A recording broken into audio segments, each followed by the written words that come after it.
Iga, a quick match against a promising opponent. What were some of the takeaways for you tonight? Well, for sure I'm happy that I played in an efficient way, and I felt pretty confident. So, from the beginning I just pushed, and I knew that I can make an impact with that. Questions? Courtney? Congrats, Iga. Thanks. In terms of playing night session matches, or at least this night session match, was it markedly different? Other players have said it's literally night and day playing on that court in terms of court speed and everything. How did you find the conditions? Honestly, it's hard to say because it also depends on the opponent. The pace was a little bit different for sure today, but yeah, hard to say if it was a court or just our pace, how we played. But for sure it's a bit different. But still, it was super hot today anyway. So the court, I felt like it still has the heat, So yeah, I guess I'll see. But it's more about the routine before, I would say, and on court I feel like I can adjust to anything. Yeah, congratulations. Thank you. I just wanted to ask, after your match, WADA released their news saying that they're not going to appeal your case. I know you said at the United Cup that you weren't worried about it, but do you feel a sense of relief now knowing? Well, for sure, I'm just satisfied, that I can get a closure, kind of, and I can just move on and finish this whole process because I just want to play tennis and focus on the tournament. So yeah, I'm just satisfied. Iga, was your 87th bagel in your career. My question is, how are you able to look so dominant into the court, and after to score a bagel, how do you manage to not relax? Because we've seen on many players when you're winning, not you, like when the players are winning by far, maybe they get a little bit relaxed, but that is not happening with you, like never.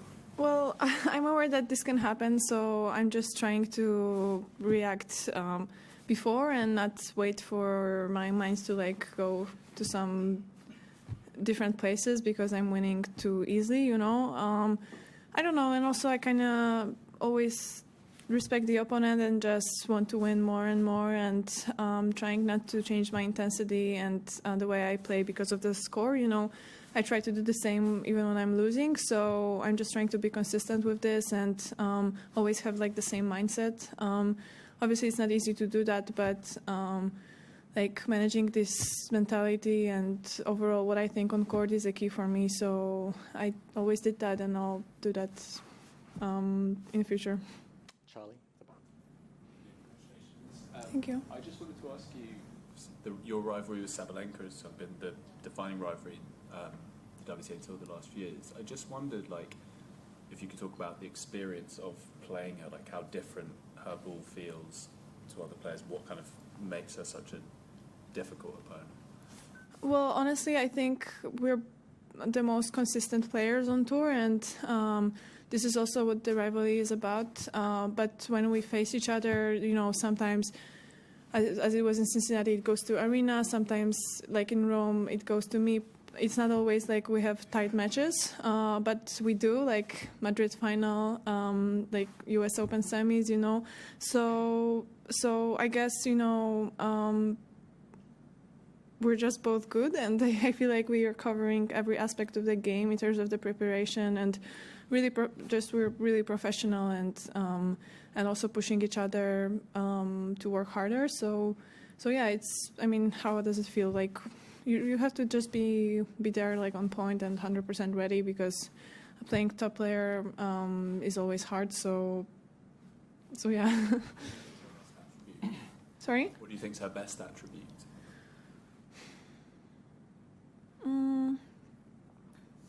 I don't know. I feel like she has a complete kind of technique, pretty smooth, and she's just solid from every position on the court, even volleys and stuff that we don't use that often on singles. But yeah, she has variety, and she can play flat, she can play topspin. Basically, I would say that Aryna is a kind of complete player. congratulations. Thank you. After you tested positive, you said many times that you were worried people would see you differently and wouldn't look at you the same way after this case. Are these worries behind you now? And did you notice any difference in the reception you received from the crowd here in Melbourne? No, I haven't noticed any difference. I think anybody who read the documents and know details about the case, they understand. And in the locker room has been also pretty nice. The girls are understanding, and I mean, I kind of answered all of this at the beginning of the tournament.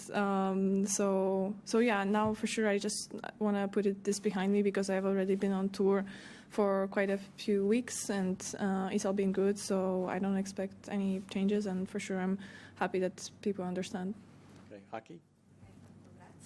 Thank you. So next round you're going to play Emma. So how do you see that the progress she has made maybe last year, and what kind of a match are you expecting? I don't know what I'm expecting. We kind of played in 2018, but I'm not going to count this. So for sure I have to treat Emma as a player that I never played, because she for sure has made we both made a huge progress since that time that we faced each other. So yeah, I mean her journey has been pretty nice and amazing, and I saw the US Open matches. She played really well and fighting for every point and everything. So I'll just prepare, as before any other match for sure. It's a bit different when you don't know the opponent that well, when you haven't faced them a lot of times. But I don't mind. I'll just prepare and I'll be ready. Okay, last few to Maney, then Courtney, and then we'll finish with you. Thanks. Emma has a very spinny forehand, as you do too. I'm curious, do you feel like there are more players on the tour with kind of spinnier forehands and that kind of technique, I guess? You mean more than flat hit? Yeah. Or just that there's more of them now than there was in the past, I don't know how it was in the past. For sure there was some time I don't know, Naomi's kind of years where players played more flat, but I'm not sure because I was 50 then or something. But now, I mean, yeah, even they say that Aryna is heavy hitter, but she spins the ball on the forehand as well. So I guess most of us do that. Some a bit less, some a bit more. But there are also flat players. But yeah, I mean, I would say it's 50-50. Yeah. Courtney? In the start of the tournament, you made the joke about your three-peat in the fourth round here. Actually, it was third. Because last year I lost. I mean, I made a mistake because last year I lost in third. I thought it was at least a bit better. But in terms of making the quarterfinals at the Australian Open, I mean, is there a particular level of satisfaction that you feel?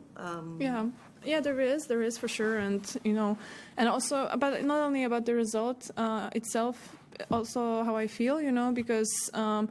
It was always a struggle here, so this year it's much more smooth, and I feel like the work that I'm putting on the court is actually working on matches as well. Hopefully, it's going to stay like that. So just the whole process is much better, I would say, this year. Final question, Ian. Today, your doping problem was always solved, I heard. So please tell us your impression. I'm just satisfied that I got a closure, and I kind of want to focus on the tournament already. So it's good that the process is over.